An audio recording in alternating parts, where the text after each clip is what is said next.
Good afternoon, everyone, and welcome to our program, Doing Your Family Research for Your Family Reunions. We'll get started. My name is Doretha Williams. I serve as the director for the Robert F. Smith Center for the Digitization and Curation of African American History, and we are delighted to have you here this afternoon. We will have a program presented by our very own Lisa Crawley. Lisa is a genealogy reference assistant in the Smith Center. Her career experience includes serving as the Resource Center Manager of the Reginald F. Lewis in Baltimore and as the administrator for the Montgomery County Historical Society in Rockville. She is a native of Elizabeth, New Jersey, and her interests include antebellum-era African American history of the Mid-Atlantic and Upper South and Methodist history. She holds a BA in economics from Drew University and an MA in museum studies from Hampton University. Yay, HBCUs. Please join me in welcoming Lisa Crawley.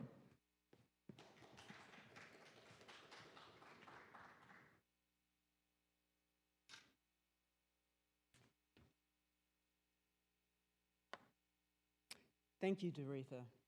And thank you all for coming this afternoon for our program, Researching Family History for Your Family Reunion. Over the last 5 years, our staff at the center has had the privilege of working in public genealogy with families from around the country and across the globe. One factor that remains constant is a deep-seated interest in learning about family history and how we view ourselves and our families and the world around us. Today, I'll share 3 major aspects of African American genealogy. We'll start by examining how we accomplish our first major goal in genealogy, tracing your family to the 1870 census. Second, I'll show how we find evidence of an ancestor's existence during slavery. In genealogy circles, we call this breaking the 1870 brick wall. Folks, if you want to come in, just please come in and take a seat. Please feel free to come in and take a seat if you're so inclined. And I'll conclude by sharing thoughts and trends about next level genealogy. We could not accomplish what we do at the Museum Smith Center if not for our Family History Center team. I'd like to thank my colleague, Hannah Scruggs. She's posted at the top. She could not be here today. And Camilla Stinnett, who was part of the center for 3 years and is now part of the Searchable Museum team. She's at the bottom. And I'd like to give a big thanks for the leadership of our Smith Fund Director, Dr. Doretha Williams, who just spoke, and for the support of our colleagues in the department. And I want to give a special thank you to C.K. Ming today. So how do we do what we do? We start with a simple search. And today we'll share the journey of a family with Tennessee roots. When Alton Glass of California joined me on Zoom with his grandmother, Hattie Mae of Detroit, we started with Miss Hattie, finding her in the 1940 census as a 3-year-old in Tiptonville, Lake County, Tennessee. The family appears on the following record, highlighted in yellow and green. And you see her father, John W. Glass, the mother, Annie Mae, her brother, Charles, and then Hattie Mae. On the census page, you'll find their name, their relationship to the head of household, gender, race, age, marital status, birthplace, occupation, parents' birthplaces. In fact, they're answering questions for about 33 categories of information. When you get a hit on a census record, you want to glean as much information from that census record as you can. And when you open a census record, particularly an original page, you're not just looking at a family, you're looking at an entire neighborhood. So keep that in mind. We tell people to be nosy, Scan the whole page, read the whole page, because you may find parents and grandparents, future spouses, and in-laws living next door and very nearby. This next image is the digital image of Hattie's census information. Now, usually when you're using a database like Ancestry.com and you get the hit, the first page you get to is the digital page. That will highlight that person's information and then connect them with their family at the bottom. And then on, let's see, on your left, top left is the original census page that I just started with. So our next step with this family is to go back in this family tree. If we look at the bottom, the children are all under the age of 10. So we have to make a choice. What parent are we going to follow? The mother or father, it doesn't matter, you have to pick somebody. So Alton and Hattie chose Hattie's father, John W. Glass, and that's who we're going to be following. I often tell people, if you are starting, you may want to choose the side of the family you know the most about, because you'll have an increased chance of finding records and you'll understand the process better. And you can apply what you've learned to other branches of the family tree.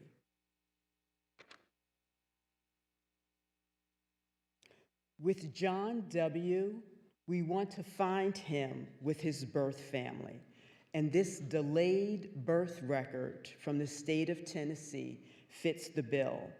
We discovered our John W. was actually born Wallace Glass, and he's listed as Wallace Glass Jr., Lauderdale County, in the city of Glimp. His parents are Wallace Glass. They also give their birthplaces, Haywood County, and his mom is Jenny Beard. She's from Lauderdale County. In Tennessee, this is a delayed birth record. It meant that that person was born before the year 1914. From 1914 on, the state required all birth records be registered with their state offices. But prior to that, that wasn't the case. So you may find delayed birth records for your family in addition to regular official birth records. Now is a good time to go mapping and check out where the members of the family actually lived.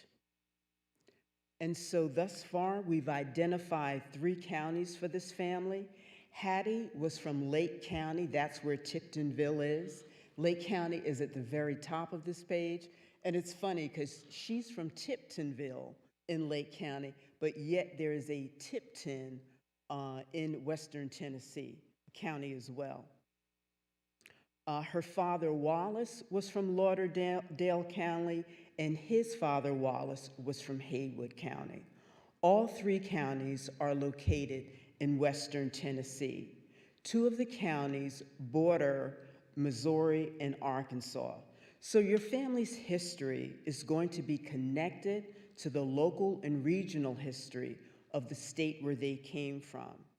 It's important to understand how regional history affects a family story. I often work with younger people, millennials, and young couples who are just starting out, and many of them have not actually visited the places where their family lived. So as we start finding records, I tell them, start looking at the map so you really get an understanding of the actual landscape where your ancestors came from.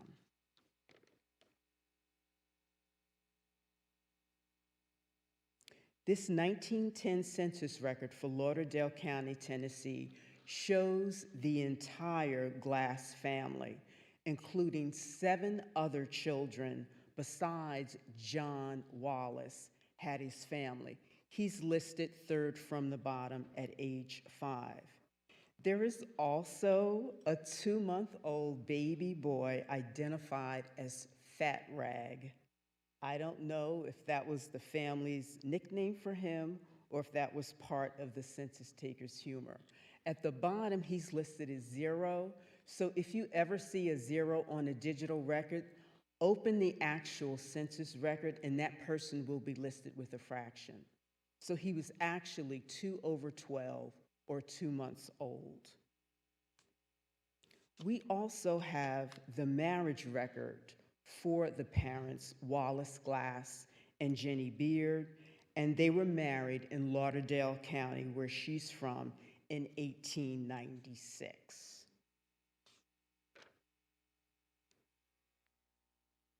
In many families, their Bibles were the original source for vital records.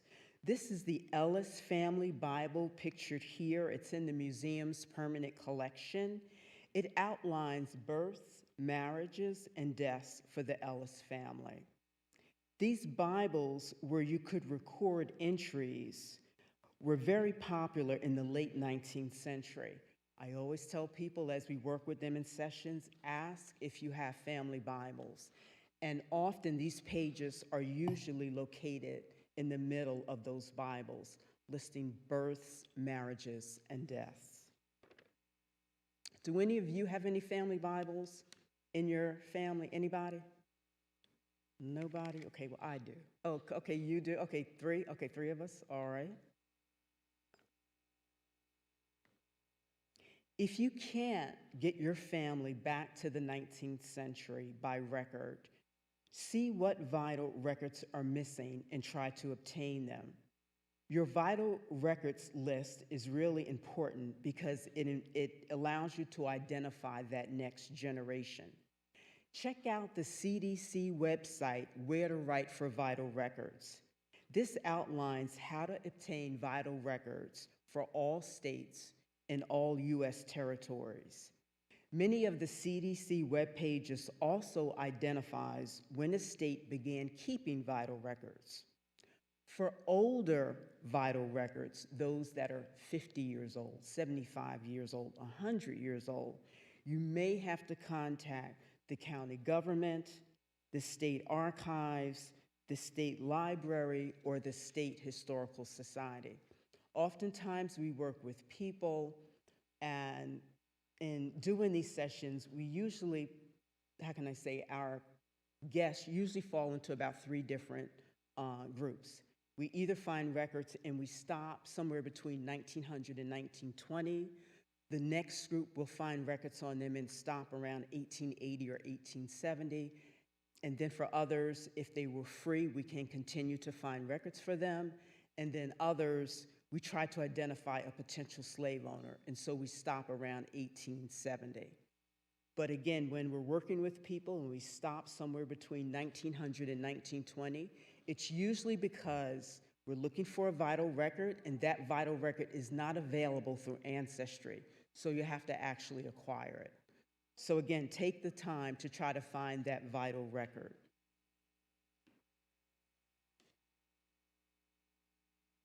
If you're stuck at any point in your research, try a filtered search. This is where you select the census where your family's record stopped, and you input the last name and place of residence.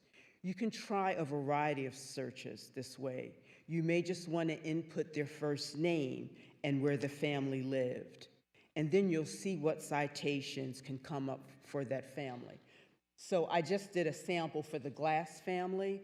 If we had stopped around 1880 and I wasn't able to find an 1870 census record for them, I would select just the 1870 census and Ancestry.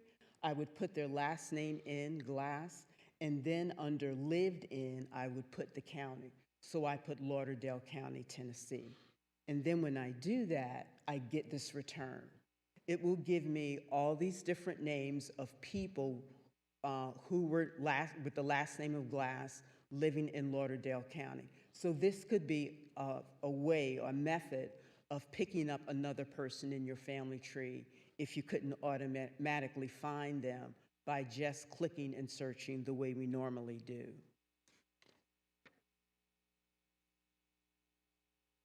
When Wallace Glass's father died in 1933, his death certificate identified who we call Freedom's first generation.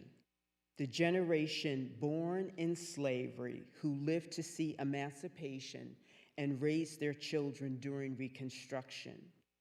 Wallace's parents here, at the bottom, they're identified as Wallace Glass. So now we're up to like 3 generations of Wallaces. John Wallace, Wallace, and then this Wallace who's married to Matilda Robinson. And so her name is listed at the bottom. I also encourage people, again, this was the generation that were born during slavery and lived to see emancipation. I encourage you to look for books and local history books where your family came from. There are many articles and books written about historic Black communities during this time.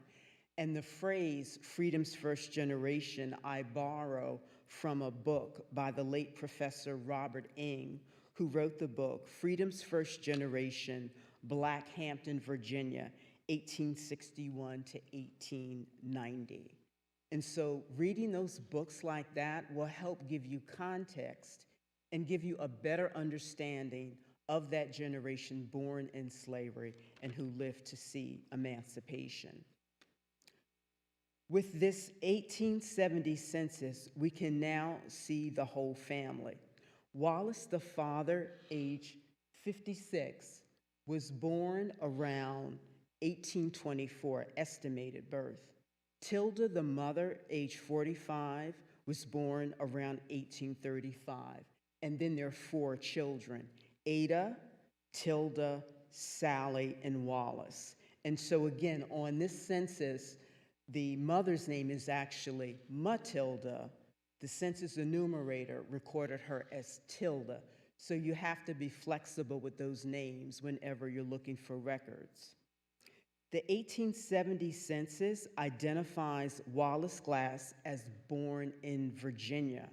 So at some point in his life, he migrated to Tennessee. Again, he was born during slavery. Now it's telling me he was born in Virginia, which meant he migrated to Tennessee. So that brings up a lot of questions. Did he come as a free person of color to Tennessee during slavery? Did he come as a free person after the war? Or was he brought to Tennessee as an enslaved person? When you start seeing the migration paths of people born in slavery shift, start to raise these questions. And again, you know, as you go along finding records, if you have any questions that you need to write down, start to keep a log. And we call that a research log. With the 1870 census, and this is the digital record of that actual record from 1880, where he's 56, Tilda is 45, and then their 3 children, Ada, Tilda, I'm sorry, 4 children, Ada, Tilda, Sally, and Wallace. With our 1870 census, we've accomplished the first major goal in African American genealogy. We found them on the first census after slavery. The Glass family does not appear on the census prior to 1870, which would indicate they were enslaved. Many people that we work with, they get stuck. They say, I got to 1880 or 1870. I don't see any other records on my family, which usually indicates that they were enslaved. Also with the 1870 census, keep in mind, some historians say there was an undercount. So if you don't find your family on the 1870 census, the 1880 census can substitute. So I also asked Alton and Hattie at this point in the session, do you have any oral history linking you to a slave owner, a plantation, an estate, or a farm? And their answer was no. So my strategy now is to look for a slave owner in Lauderdale County, that's where they were living in 1870 and 1880, with the last name of Glass. who may have ties to Virginia, okay? So again, I'm looking for now a slave owner in Lauderdale County with the last name of Glass who may have ties to Virginia. Also, I need to keep in mind, based on this 1870 census, and this is just an abstract from it, 6 members of the Glass family were living when the 1860 census was taken. In the 1860 census, there's a separate slave schedule. There are separate slave schedules for the 1860 census and the 1850 census. So I want to keep all that information in mind. Another technique, once you get back to 1870, is look at the original census page for 1870 and go back and forth about 15 households and see if there is a white family with the same last name. If so, it could indicate a former slaveholder. Now, this is a strategy. It does not apply in all cases. Not all enslaved people share the last name of the last slaveholder, but some did. And that really varies regionally. I've attended lectures where archivists were collecting records in Northern Virginia. They were not seeing a high percentage of people where the name of the enslaved person later, that is their surname, matched the slaveholder. It really depends regionally, but do keep that in mind. In some cases, a surname may reflect an earlier slaveholder, not the last slaveholder. And then some people just took their own surname. They chose their own surname, not based on a former slaveholder. And then there are a small number of families like the Quanders here in Washington, D.C., whose surname is derived from one of their West African ancestors. So there's all different reasons regarding surnames and African American families going from slavery to freedom.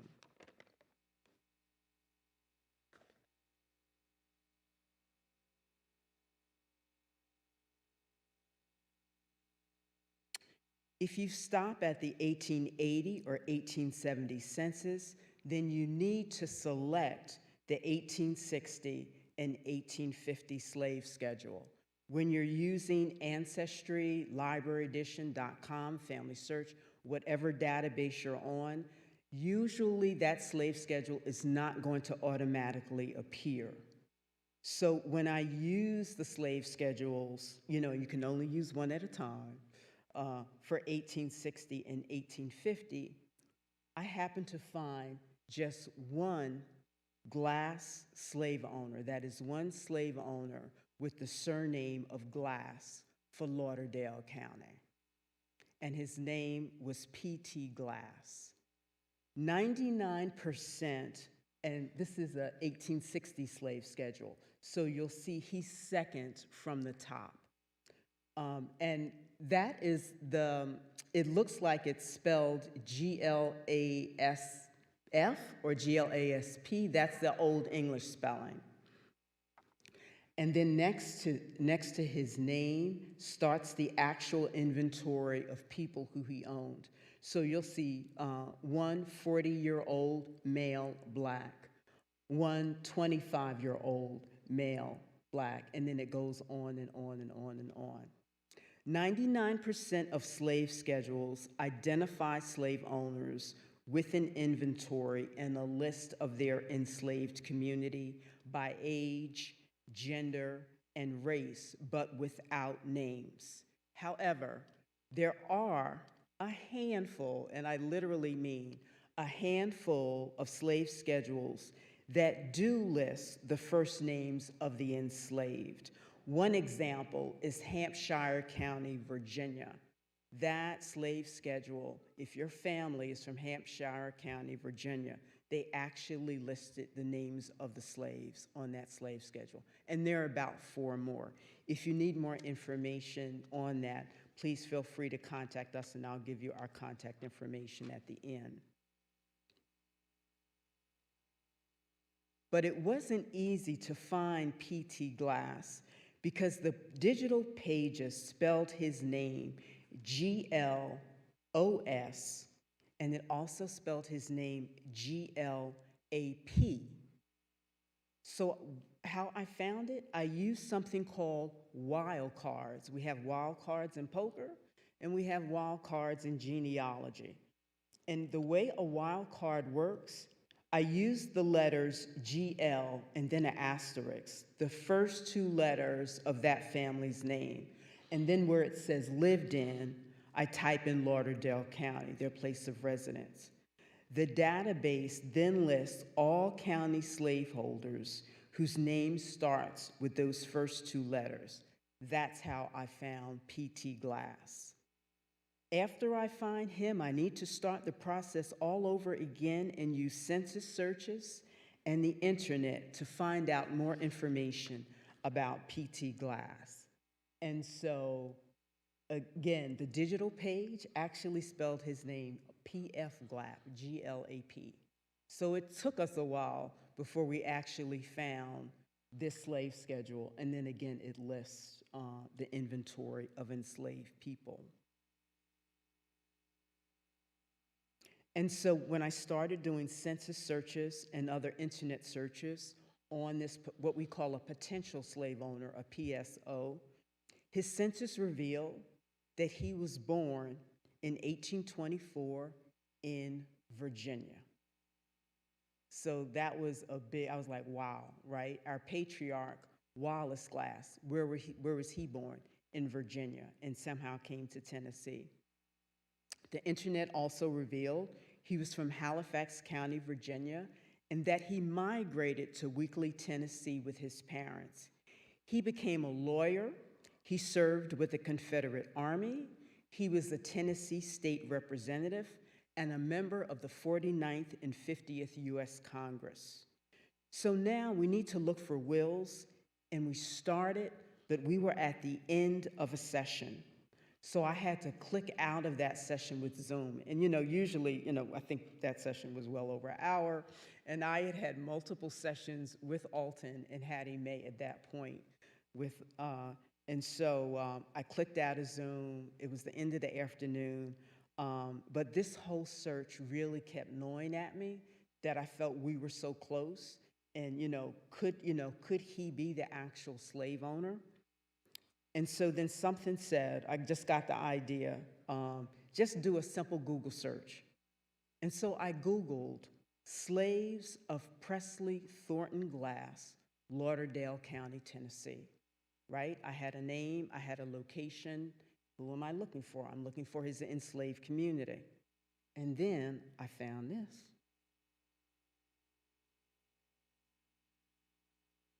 I found a citation from a website called Black Ripley.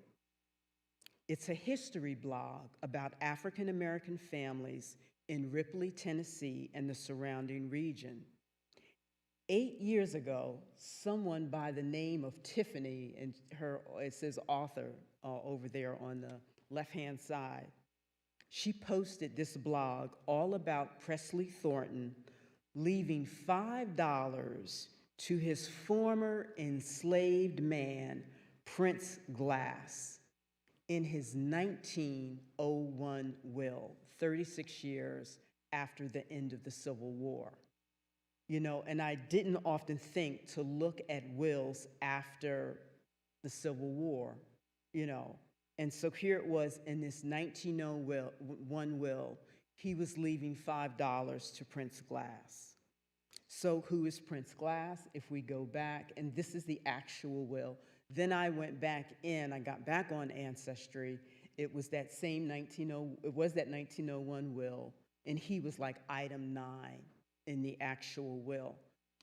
The will is itemized, and for each item, he was leaving money or land, mostly to his sons and daughters and neighbors and friends. And then he left us $5 in 1901 to one of his former slaves. $5 now would be like, it was like him then leaving about $170 to this man. And so Prince Glass was on our 1870 census. He's one of the oldest children of Wallace and Matilda Glass. And if these ages are right, he may be a twin, because it indicates both Prince and Peter are 18. And as we know, women of African descent give birth to the largest number of twins of any ethnic group in the world. And so I asked Alton, I said, do you know if you have any twins in your family? He said, I have twin daughters. He said, yeah, he said twins run in the family. So I thought that was a neat coincidence. And so now we had broken one brick wall for the Glass family. When I look back at the cases where we were able to do this for other families, there were 4 factors they all had in common. All 5 cases shared a surname with a slave owner. The slave owner was a small slave owner, right? Meaning like they probably didn't own any more than about 20 slaves. And the migration of these African American families was very limited. You know, they basically stayed in that part of Western Tennessee. That is for this family. And most of the families that we dealt with, they usually stayed in that same part of the state. 4 of 5 cases were resolved through a will where we found the enslaved person listed on the will, and the other was by a birth register. And it was really interesting. The birth register for another family was for Accomack County, Virginia, which is part of the Eastern Shore. And it was amazing because it listed the slave owner, who the slave owner was, and then when it listed the parents, it actually identified the slave owner, the father, as the slave owner as the father of this enslaved person.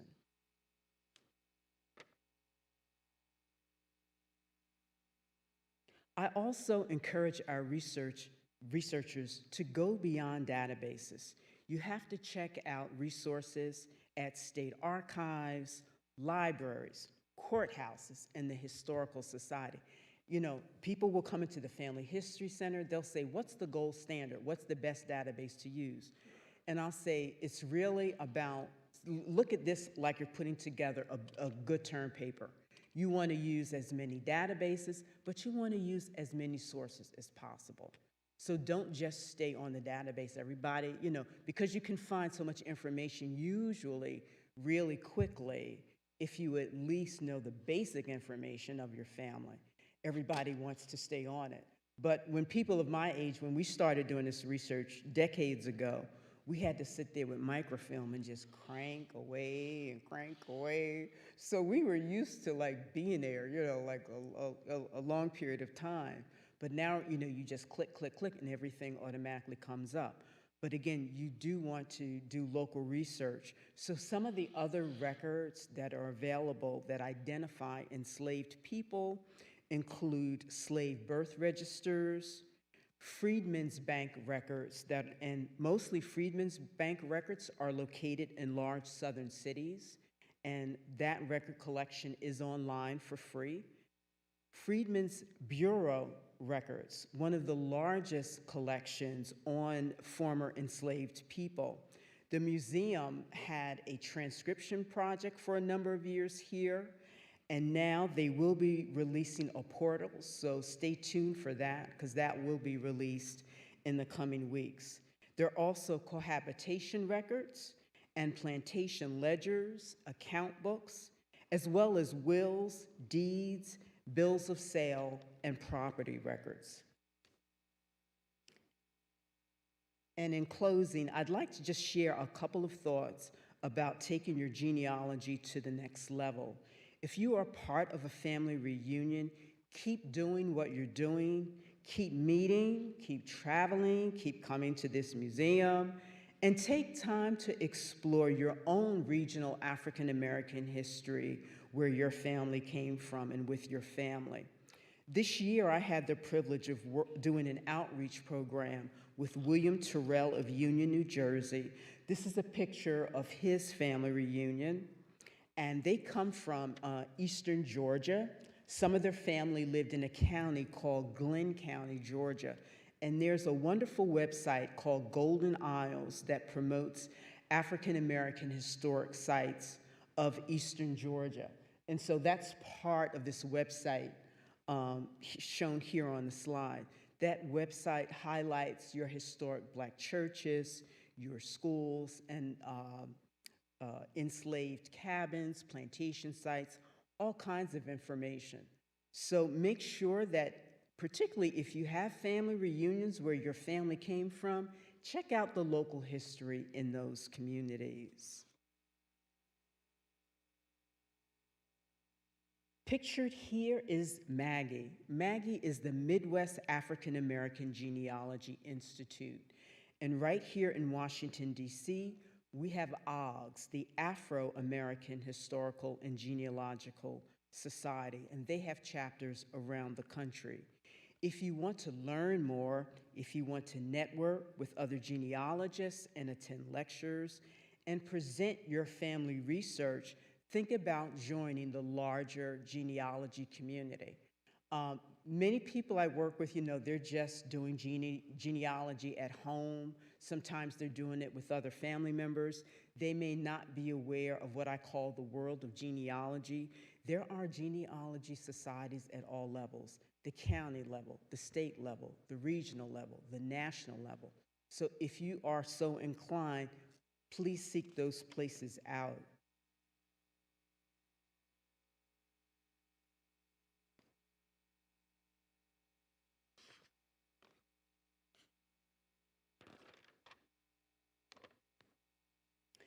I also encourage you to find your own way in terms of sharing your own family history. I realize not everyone is into research, and so, we encourage people. You may be the person who is collecting quotes. You may be the person who is collecting keepsakes, who is the videographer. Find some way of making family history interesting to you, and find a way of being able to share it with your other family members and passing it on in your family. This is a quilt, a freedom quilt, in the collection here at the National Museum, and it's done by a quilter by the name of Jessie Bell Williams Telfair. So again, I'm sure many of you have, quilts and other textiles and things and family keepsakes. Make sure to preserve them and pass them on to the next generation.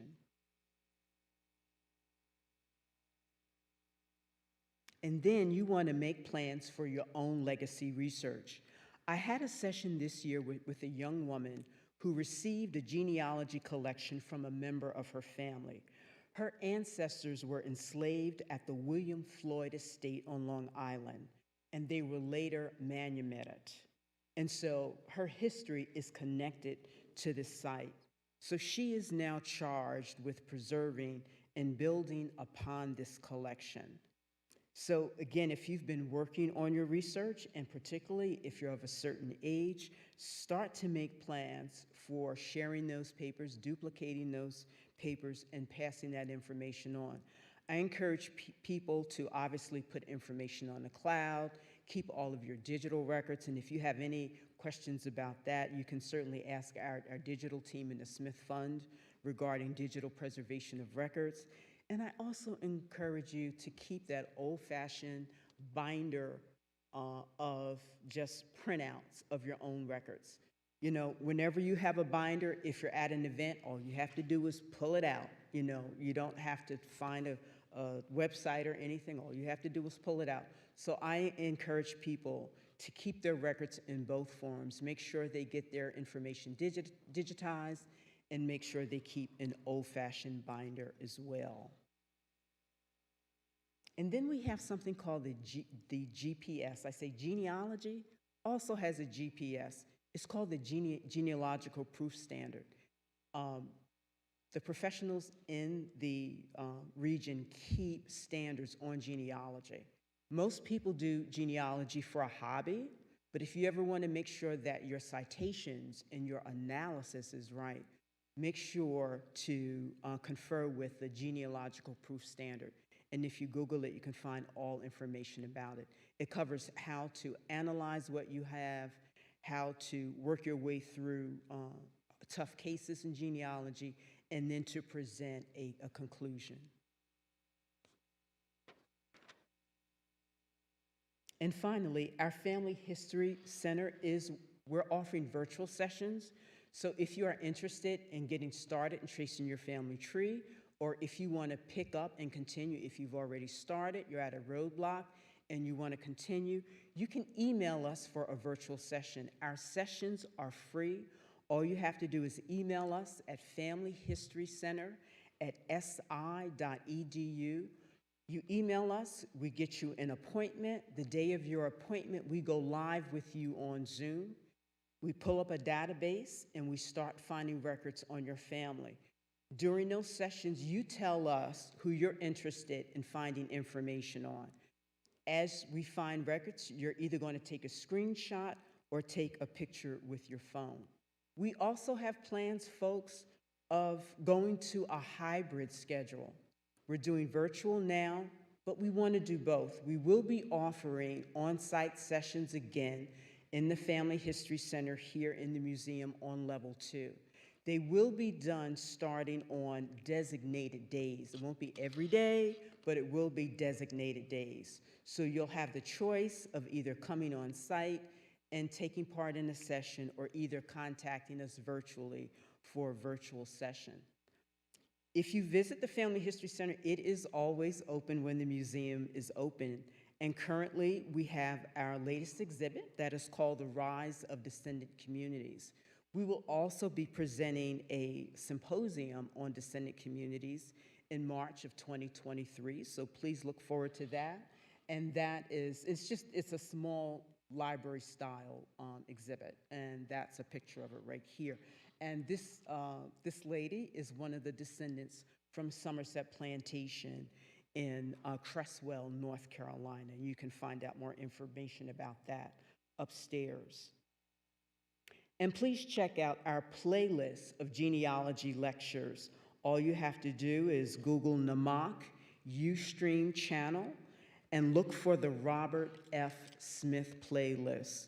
We have been hosting special guests since we've been at the museum over the last 5 years, and we have videos of those lectures probably from the last 3 years. So please take advantage of that. That's all I have. Thank you so much for coming out today. Folks, if you have any questions, let me know. There's a microphone if you want to go where the microphone is, or, oh, actually CK is going to bring you the microphone. Thanks, CK. Thank you. I just have a couple questions. Sorry, the first one was that you mentioned the Magi, and then you mentioned another organization, but I didn't catch what the acronym or what it's Sure, it's OGS. It's, you want me to go back to Maggie? Yeah, so they call it Maggie. Mm-hmm. Yeah, and the other is OGS. It is AAHGS.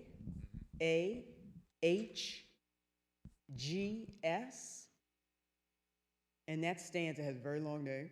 It stands for the Afro-American Historical and Genealogical Society. The organization started like in the late 70s, early 80s, and they have chapters throughout the country, I should say in many parts of the country. And the next conference, which will be virtual, is coming up in October. So if you Google them now, you'll be able to take advantage of that conference. Okay, thank you. First off, secondly, thank you for doing this, for you and your team and everybody for doing this. Appreciate it. Thank you for the last question I had, do you have any handouts about what you talked about so far? I don't, but I can certainly create some if you want. If you have, if you're looking, I can share some with you. I can share some with you. If you email us, I can get that material to you. Thank you.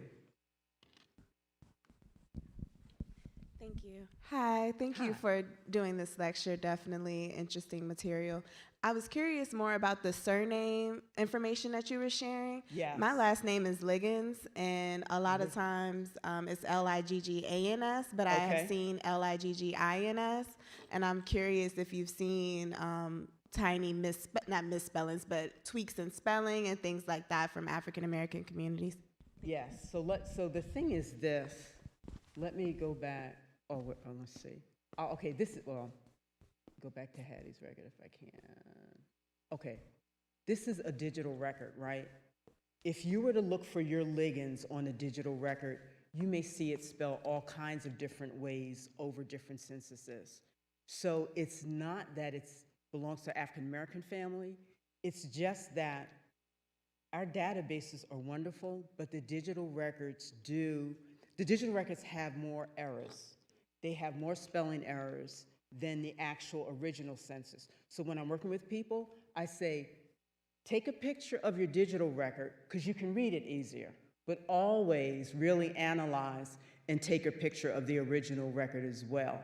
Now with Liggins, I would do wildcard searches. If you're searching for your family and it comes to a dead end, I would do a wildcard search with LIG asterisk, and then the county and state where they were living in. With Liggins, now, are the first three letters like always LIG? Okay, so then you're saying, yeah, well, there you go.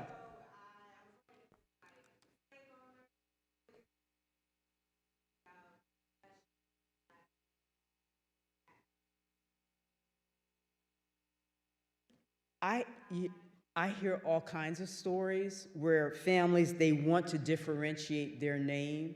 And yes, I've certainly heard stories like that where they know that they hold a slave owner's name and they want to differentiate it from the slaveholder's name. So they add it like Clark. So they add an E on the end or something like that. I do hear those stories, absolutely. But with Liggins, I would again, if you get stuck, I do wildcard searches, LIG asterisk. Hi, Lisa. I'm Renee, and you've helped me extensively virtually online. And so it's so nice to see you in person today. Oh, thank you. Thank you for coming. Yes. I have a question, or I was wondering if you could speak about, I guess, race misrepresentation on the census. I've done some research on some family, and I will notice, especially on the 1870, 1860 timeframe, some family is represented as mulatto, and then it will go back to black. I've even seen white. And so I just was wondering if you could speak a little bit behind that context. I usually say I think that the way a family is recorded is in the eye of the census enumerator. However he sees that family or she sees that family is how they get recorded. So I have seen families listed as the same family, listed as black. Usually I'll see black and mulatto. A handful of cases, I've seen the same family as black, mulatto, and white across different censuses. The one common factor usually is complexion. And then I have to ask, is your family light-skinned? And almost always they will say yes. Or, back then was that generation light-skinned? And they will say yes. And so I think it's just the census enumerator deciding how they're going, how they see that person. I don't think they're asking them necessarily.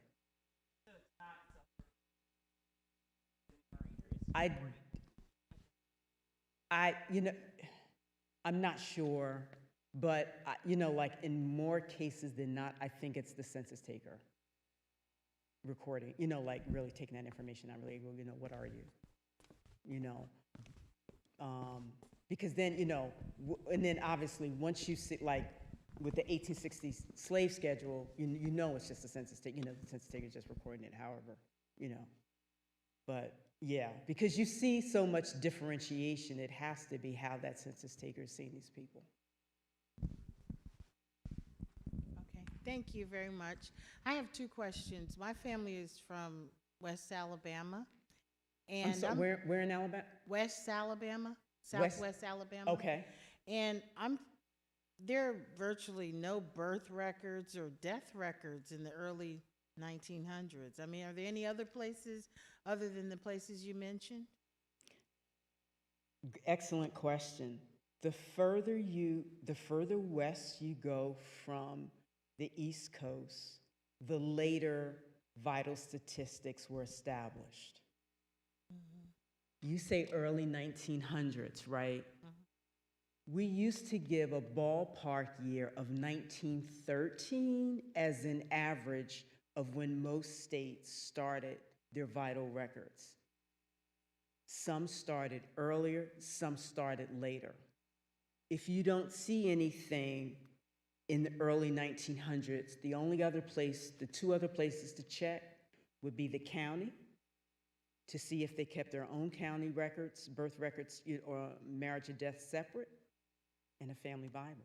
Well, Alabama doesn't seem to publish birth records. I mean, Did you try to get them from vital records? That's why I mentioned the CDC. I found later ones, but not for the period I'm talking about.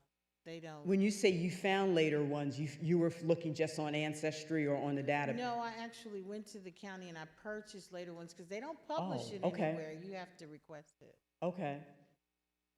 But And I don't know, again, off the top of my head, I don't know when Alabama, I would have to Okay. look it up. I'll make Yeah. an appointment. But my second question was about, she spoke about the race.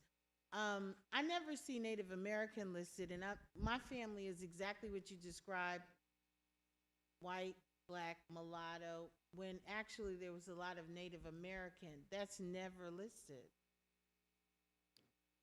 Yeah, and you say your family's from Alabama.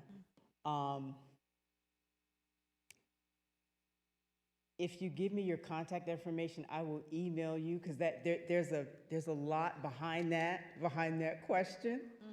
I'm a little bit more familiar. Let me just give you the case for Virginia. In Virginia, there was a man by the name of Plecker. He was in control of vital records the first couple of decades of the 20th century. He told the citizens of Virginia, we don't have Native Americans. You have to pick, either you're black or white. So that's what happened for Virginia. So when it comes to Native Americans, the things that I tell people are you have to look locally. And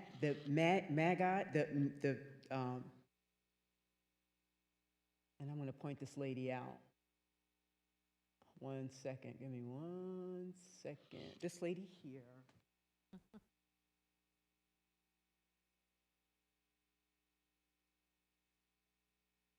One of the leading experts on Black Indian genealogy research. Google her. She wrote a book called Black Indian Genealogy Research. What's the name again? I'm sorry, I didn't write it. Yeah, her name is Angela Walton Raji, Raji. She specializes in the 5 civilized tribes, the Native American tribes in the area of Oklahoma, Texas, Arkansas, all in that area. And she talks about they go into the history of the Dawes Rolls and African Americans who were living in those Native American communities. Kendra Field, you'll want to look for books by Dr. Field. Dr. Field is also on our playlist. She spoke earlier this year for us about Black and Native American families. Her family fits into that category. And also Professor Taya Field, Tiyafield. She's another expert in African American and Native American genealogy. What I tell people is look at the counties where your family came from and research them, because usually when you're doing genealogy, there are certain common surnames for various counties that if you have that last name, that could indicate that you have Native American ancestry. It's kind of a superficial way, but that is one way. I don't have any Native American ancestry, but where my father's family is from, in Tidewater, Virginia, in Suffolk County, there are a bunch of surnames, and all those families are Native American. And when you look at that regionally, you'll find that kind of thing. The thing about African Americans and Native American genealogy, your last name and the community where your family came from has to make sense. We always hear that thing about a Blackfoot Indian. The Blackfeet, Native Americans were way out west.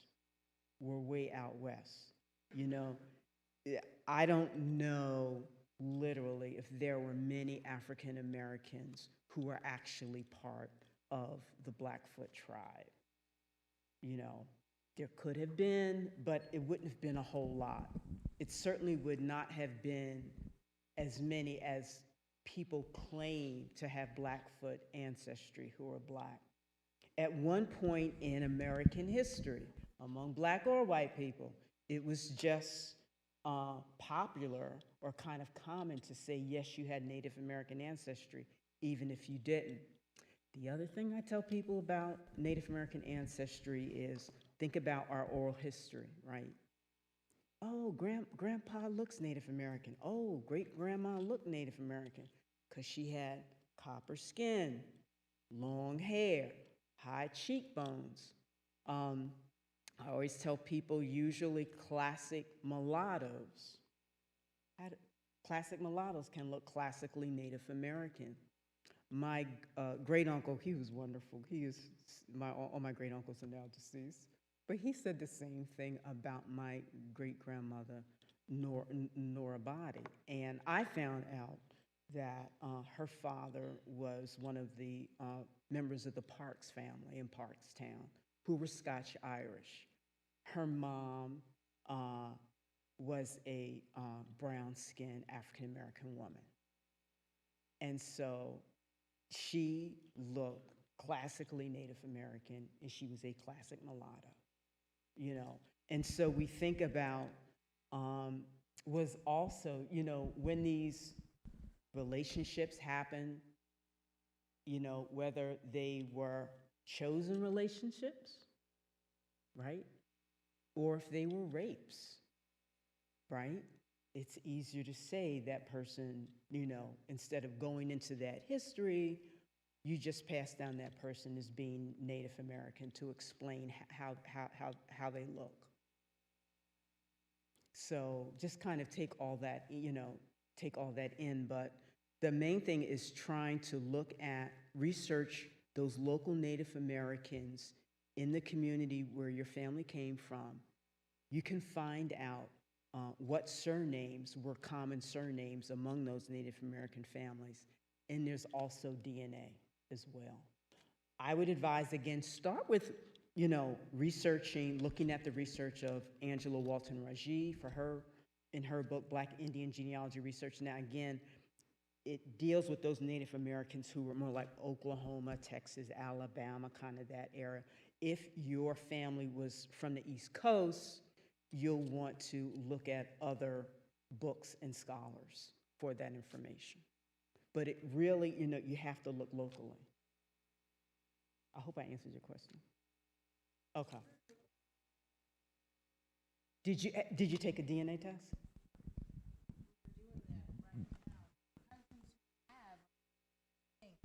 That Native American, on two different sides, and these people were not enslaved, and their first names are heavily Native. And they say the same thing, that it's odd that they can tell you that you have people from Europe and all over the world, but nobody shows up Native. That's just odd. Yeah, because the thing, like overall, my understanding is, more African Americans say they have Native American ancestry than actually have Native American ancestry. That there's a much smaller population that has. But again, if I'm sure you've been watching Finding Your Roots, and from time to time you will see someone who has bona fide, who's African American, who has bona fide Native American ancestry, no doubt. But again, the geography and the era, the historical period, all that has, in the surname, all that has to make sense. All that has to add up.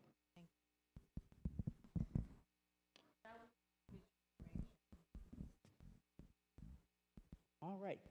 Thank you all so much. Thank you so much for coming out today. And have a good one.